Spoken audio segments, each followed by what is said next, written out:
ዘመነ ሄኖክ። በስመ አብ ወወልድ ወመንፈስ ቅዱስ አሐዱ አምላክ ቅዱስ እግዚአብሔር አምላክነ አብ ብርሃናት ለአምላክነ በትስዓት ሰባ ስምከ ለዓለመ ዓለም እመብርሃን ወላዲተ አምላክ ኪዳነ ምሕረት በእንተ ኩሉ ተገበር ኪዳነ ንሴባክ ክቡር መስቀል ንሴባክ ቅዱሳን መላእክት ጻድቃን ሰማዕታት ደናግል መነኮሳት ነቢያት ሐዋርያት በክብርክሙ ይደለውክሙ ክብረ ስብሐት። መልካም በዛሬው የዘመነ ሄኖክ መርሃ ግብር ስለ ቅዱስ ሄኖክ አቆጣጠር እና ስለ ተዋሕዶ ስርዓት እንመለከታለን ማለት ነው። እንደዚሁ አበው ደግሞ ስለዚህ ከመሰከሩት ምስክርነት መካከል ያለውን ደግሞ እንደዚሁ አካፍላችኋለሁ ማለት ነው። ከዛ በፊት ግን በሰማይ መልእክት ስለ ቅዱስ ሄኖክ አቆጣጠር ንግሥተ ነገሥታት እህተ ማርያም ዘኢትዮጵያ ያስተላለፉት መልእክት ላይ ስለ ተዋሕዶም ስርዓት አያይዘው የተናገሩትን ተከታትለን እንመለስ። የነብዩ ሄኖክን አቆጣጠር ከተጠቀምን ክርስቲያን በስጋው በደሙ የሚኖር ህዝብ ማለት ነው። ስለዚህ ይሄንን ህይወት ይዘን ሁሉም ይሄድ እንዳለብን ማለት ነው። እግዚአብሔር ሁላችንን የሚርዳን። አባቶች እንግዲህ እነሱ ባህር ሐሳብ ብለው የሚሉትን ራሱ የሰማይ አምላክ ውድቅ ያረጋባቸው ይሄንን አልቀበለም ካሉ እንግዲህ በአህዛብና እምነት በሌላቸው እየከሸፈባቸው ይመጣል ማለት ነው።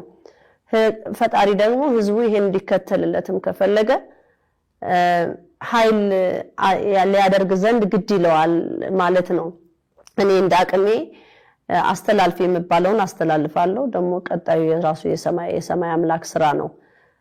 ያንን ደግሞ ለሁሉም እንዲገልጽ ህዝቡም ደግሞ ያንን የሚያምንበትን እንዲፈጠር ልንጸልይ በዚች ጾም ይገባናል ማለት ነው። እንግዲህ ይሄ ታላቋ ጾም ጌታችን መድኃኒታችን ኢየሱስ ክርስቶስ የጾማት ጾም ለኛ ለርትዕት ተዋሕዶ እምነት ተከታዮች ታላቅ ጾም ነው።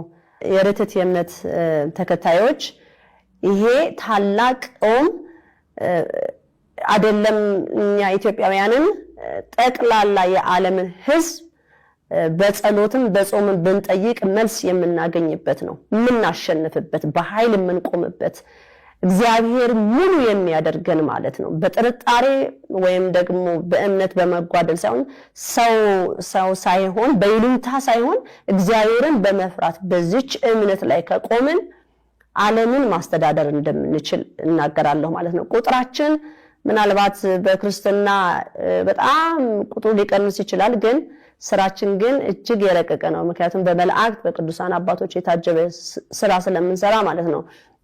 እኛ በስጋ ብንቆምም የሚያከናውኑት እነሱ ስለሆኑ እንግዲህ እግዚአብሔር የጠፋውን ህዝብ ለመሰብሰብ ስለፈለገ ለመሰብሰብ የሚፈልግ መልስ የሚፈልግ ትክክለኛ የርትዕት ተዋሕዶን ስርዓት ሊከተል ግድ ይለዋል ማለት ነው። ቁጥር 3 እናወጣለን።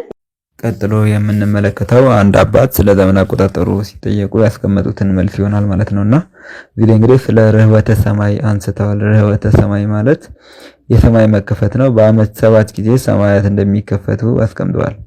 እንግዲህ ይህንን ስናይ ከዚህ በፊት በሰማይ መልእክት ንግሥተ ነገሥታት እህተ ማርያም ዘኢትዮጵያ ሲያስተላልፉ የተዋሕዶ ስርዓት ቅዱስ ቁርባን ምዕመናን በአመት 7 ጊዜ መቀበል እንዲገባ አስተላልፈዋልና ይህንንም ከዚህ ምስጢር ጋር ማየት ይቻላል ማለት ነው። እንግዲህ በአመት 7 ጊዜ የምህረት ቃል ይቀበላሉ ህዝቡ ብለው ተናግረዋል። እኔ አባት እዚህ ላይ ምንድነው የምናየው? እንግዲህ በ52 ቀን ልዩነት ነው ብለዋልና ያ ማለት 52 ሲባዛ 7 364 ቀን ይሆናል ማለት ነውና በአመት 7 ጊዜ በ52 ቀን ልዩነት ብለው ያስቀመጡትን ከዚህ እናያለን። ምክንያቱም ያው ልዩነቱ 7 ስለሆነ ከ7 ሳይበለጠ ሰማይ የሚከፈትበት በ52 ቀን ልዩነት ከሆነ በመሃሉ 52 7 ጊዜ ሲሆን 364 ቀን ይተጠናል ማለት ነውና ያን የተናገሩበትን እንመለከታለን። ቀጥሎ ስለ ሰንበተ ሰንበታት ተናግረዋል። ሰንበተ ሰንበታት ማለት የወቅቱ የመጀመሪያ ቀናት ሰንበተ ሰንበታት እንደሚባሉ መጋቢት 1 እሑድ፣ ሰኔ 1 እሑድ፣ መስከረም 1 እሑድ፣ ታኅሳስ 1 እሑድ ሆነው እነዚህ የኖህም የመታሰቢያ በዓል እንደሆኑ ሰንበተ ሰንበታት እንደሚባሉ መስክረዋል ማለት ነው እዚህ ጋርና እነዚህም ደግሞ መጽሐፍ ኳሊ ምዕራፍ 7 ላይ ስናይ ከአንዱ እስከ አንዱ 13 ሱባኤ ነው ይላል። ያ ማለት 91 ቀን ብቻ እንደሆነ ይናገራል። እሳቸውም ይህንን 91 ቀን እንደሆነ ተናግረውታል። ግን ቀጥሎ ደግሞ በሌላ ምስል ቅርጻቸው ላይ የሚናገሩት አለ። እሱን ደግሞ ያው ከዚህኛው ቀጥለን እንመለከታለን። እስቲ ካቆሙበት ይቀጥሉ አባታችን። አራቱ ባህሪያት ምግብናቸው እንዴት ነው? የነ ህልመልሜሌክ፣ የነ መልኤል፣ የነ ብርክኤል፣ የነ ናርኤል፣ የ12ቱ መናዝል፣ የሰባቱ ዕለታት አመጋገባቸው እንዴት ነው? እችን ዓለም እንዴት መግበው ተፈጥሮን ይጓዛሉ? እሺ ዛሬ ጥያቄው ወደኔ ነው። አዎ አባታችን ዛሬ እርሶ ነው የሚጠየቁት። ሮተ ሰማይ ዓመቱ 7 ጊዜ ነው። 7 ሰማያት ይከፈታል። እስራኤሎች ለመበደል አያርፉም ጌታን። ምሕረት ቃል የሚቀበሉት ከዓመቱ 7 ጊዜ ነው። ሮተ ሰማይ እያሉ 7 ሰማይ ይከፈታል ነው። በ22 ይቻለን የዓመቷ ቀን የምትመደበው በ52 ዓመቱ 7 ጊዜ ይከፈታል። የዚያ ጊዜ ወደ ላይ የሚሰሙ ድምፅ አለ የምሕረት ቃል። እንደገና ደግሞ ሰንበተ ሰንበታት የተባሉት የዓመቱን ቀን ከአራት ተካፍለው 91 እንዳየነው እኒህ አባት በዓመት 7 ጊዜ ሰማያት እንደሚከፈቱ ተናግረዋል። አንድም ያው በዓመት 7 ጊዜ ቅዱስ ቁርባን ምዕመናን እንዲቀበሉ የተሰጠው ትእዛዝ ላይ በመሃል የ40 ቀን የ42 ቀን ልዩነት ከሆነ በኋላ እንግዲህ ያው 10 ቀን ለመሰናዶ ሆኖ ከዛ ወዲህ ቅዱስ ቁርባን እንደሚቀበሉ ምዕመናን ይህንን ስርዓት ተከትሎ ነበር። ይህና የ52 ቀን ልዩነቱ ለዚሁ 42 ቀኑንም ያካትታል። በመሃል ደግሞ 10 ቀን የመሰናዶ አለው ማለት ነውና ከዚህም አንፃር እንመለከተዋለን። ይቀጥል እኒህ አባት ያው 91 ብለው የተናገሩት አለና 91 ብለው አስቀምጠውታል። በኋላ ላይ በርግጥ ኬክሮስ አለው ብለው ስለ ኬክሮስ ይገልጹታል። ወደሱም እናያለን። እዚህ ላይ ግን ምናልባት በሐሳቡ አንዴ 90 ይላል ወቅቱን፣ አንዱን ደግሞ 95 ይለዋል። እንደዛ የሚልበት ቦታ አለው። እዚህ ጋር ግን እሳቸው 91 ብለው ነው የገለጹትና ያው በሐሳቡ ራሱ ያው መሰረት እንደሌለው እዚህ ጋር ማየት እንችላለን።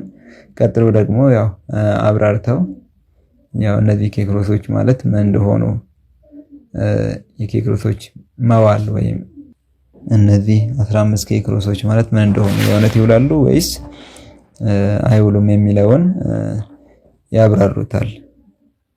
ተቆሮች አሁን ላይ ነው የሚውሉት የቀረው እንዳገኘ ነው እና ሰንበተ ሰንበታት 91 እስከ 15 ኬክሮስ ከ15 ኬክሮስ ይሄ ሲደመር ምን ይሆናል?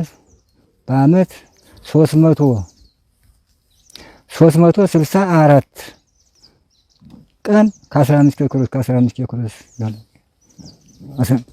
ኬክሮስ የተመጣው እዚያ ነው። ዲቃሎች ናችሁ። ዕለቱን ፀሐይ የሚወጣላችሁ የለም ቀን እዚያ ነው። ኬክሮስ ነው እንግዲህ ዕለታት የተባሉት።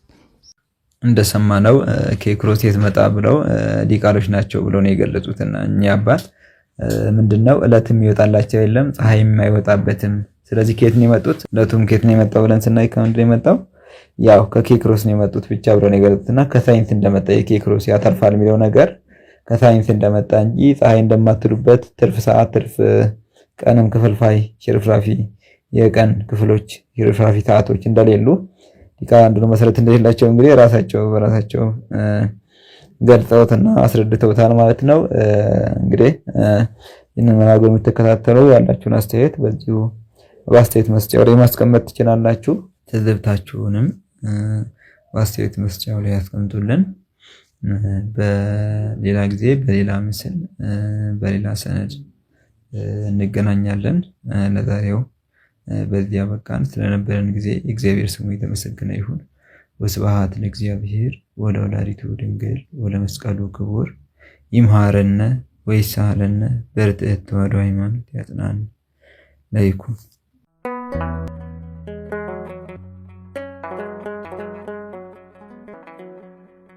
ዘኢትዮጵያ